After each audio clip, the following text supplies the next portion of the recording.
شروع کرتی ہوں اللہ کے نام سے جو بڑا مہربان نہایت رحم والا ہے۔ السلام علیکم۔ پراؤڈ آف اسلام میں آپ سب کو خوش آمدید اور حضرت محمد مصطفیٰ صلی اللہ علیہ وآلہ وسلم کی ذات بابرکات پر بے شمار درود و سلام۔ حضور سیدنا غوث اعظم رحمۃ اللہ علیہ کی ولایت کے اثر بچپن سے ہی ظاہر ہونا شروع ہو گئے تھے، یعنی آپ پیدائشی ولی اور ولیوں کے سردار تھے، لیکن آپ کو اس بات کا احساس تب ہوا جب آپ کی عمر مبارک 27-28 سال کے قریب تھی۔ علم آپ نے مکمل حاصل کر لیا تھا۔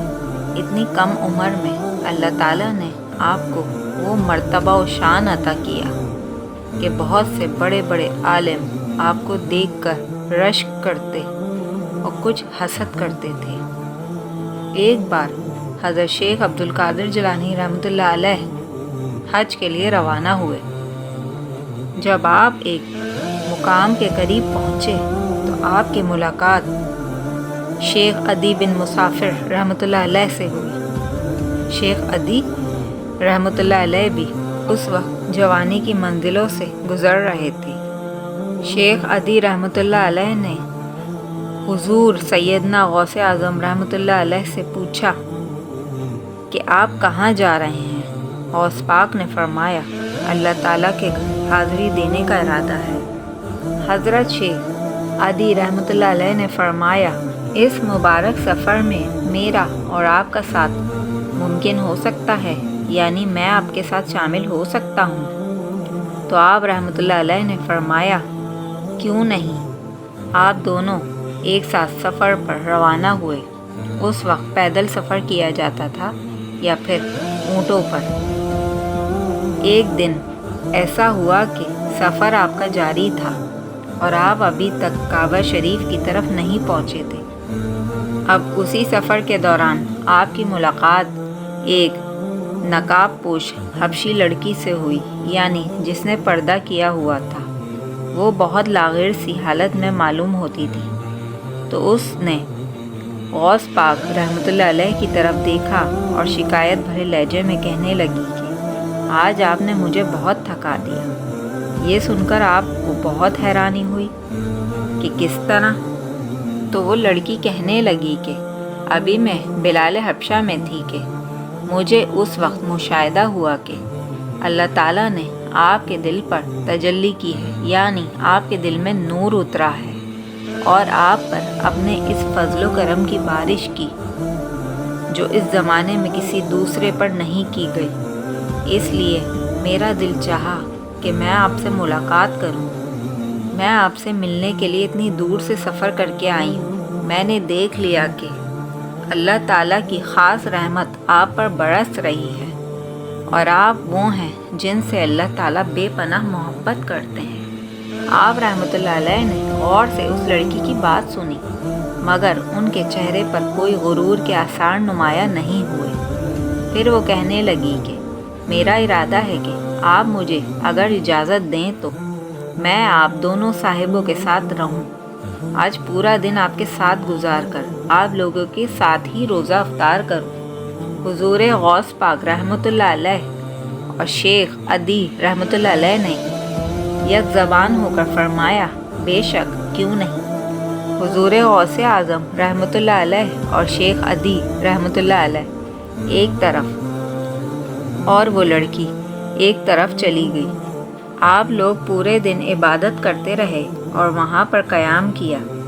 اب آپ اس بات کو سن کر حیرت زدہ رہ جائیں گے کہ آپ کے پاس پینے کے لیے پانی نہیں تھا۔ رب العزت اپنے مہمانوں کو مایوس نہیں کرتا۔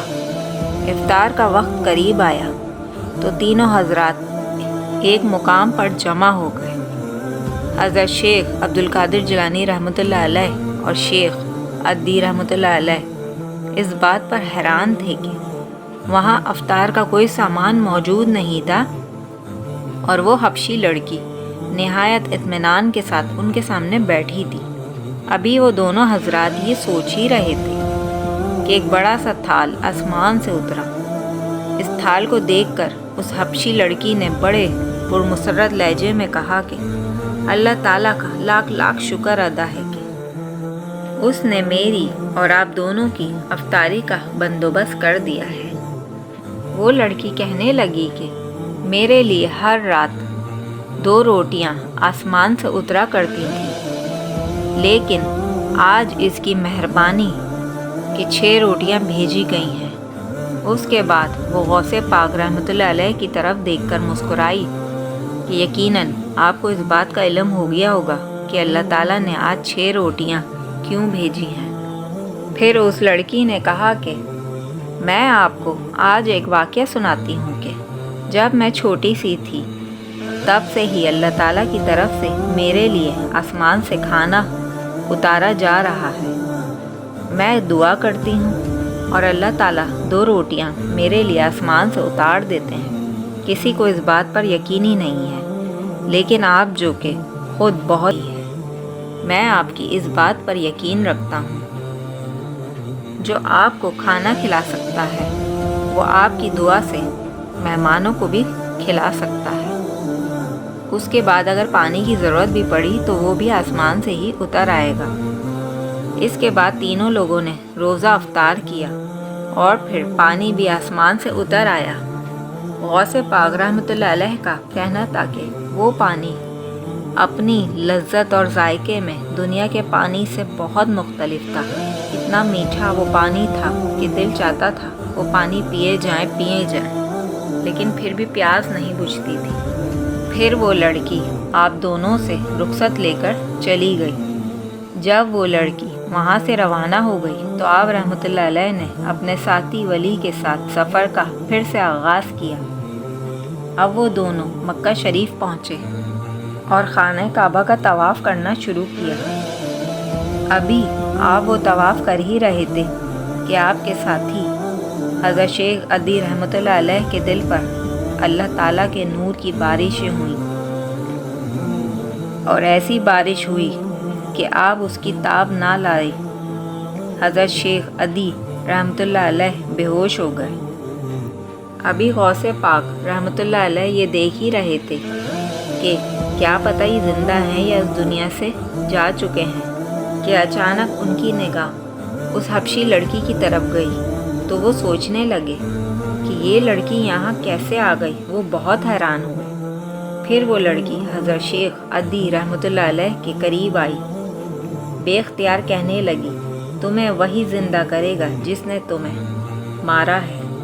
پھر وہ حبشی لڑکی غوث اعظم رحمۃ اللہ علیہ سے مخاطب ہوئی، اے نوجوان، میں نہیں جانتی کہ آگے تیرا کیا مرتبہ ہوگا۔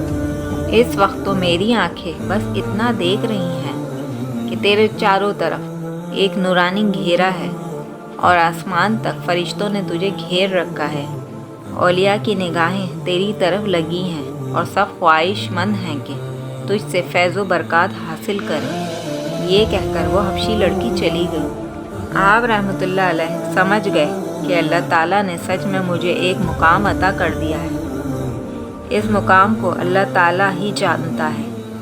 آپ قریب آئے اور آپ نے حضرت شیخ عدی رحمۃ اللہ علیہ پر اپنا دست مبارک رکھ دیا اور دعا مانگی کہ یا اللہ، اگر ان کی زندگی باقی ہے تو ان کو اس بے ہوشی کے عالم سے باہر نکال دے۔ پھر دیکھتے ہی دیکھتے حضرت شیخ عدی رحمۃ اللہ علیہ ان کے سامنے کھڑے ہو گئے جیسے کچھ ہوا ہی نہیں تھا۔ پھر شیخ عدی رحمۃ اللہ علیہ نے غوث اعظم رحمۃ اللہ علیہ سے پوچھا، میرے ساتھ کچھ ہوا تھا؟ تو غوث پاک نے کہا کہ جی ہاں، آپ بے ہوش ہو گئے تھے۔ تو شیخ عدی رحمۃ اللہ علیہ نے کہا کہ میں کیسے ہوش میں آیا؟ اپنے سفر پر آگے روانہ ہو گئے۔ بے شک اللہ تعالیٰ اس کائنات کا بادشاہ ہے اور ہر چیز پر قادر ہے۔ اللہ تعالیٰ ہم سب کا نگہبان۔ اللہ حافظ۔